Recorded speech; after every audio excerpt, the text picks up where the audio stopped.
Gram panchayat Rawatpur Hirapur के प्रधान पद के प्रत्याशी लल्लू पांडे जी। लल्लू पांडे जिंदाबाद जिंदाबाद जिंदाबाद, लल्लू पांडे जिंदाबाद जिंदाबाद जिंदाबाद। हमारा प्रधान कैसा हो लल्लू पांडे जैसा हो, हमारा प्रधान कैसा हो लल्लू पांडे जैसा हो।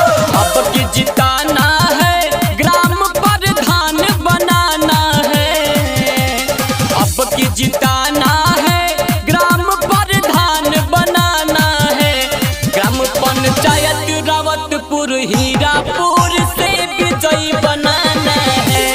लल्लू पांडे जी को भारी मतों से विजयी बनाना है। अब की जिताना है, ग्राम प्रधान बनाना है। लल्लू पांडे जी को भारी मतों से विजयी बनाना है। लल्लू पांडे जी को भारी मतों से विजयी बनाना है।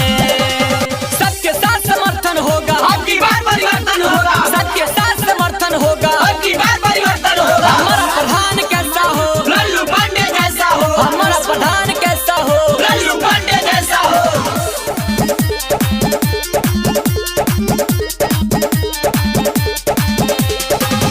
चाचा चाची भैया भाभी भूल ना जाना। गौवा में अपना विकास है कराना। चाचा चाची भैया भाभी भूल ना जाना।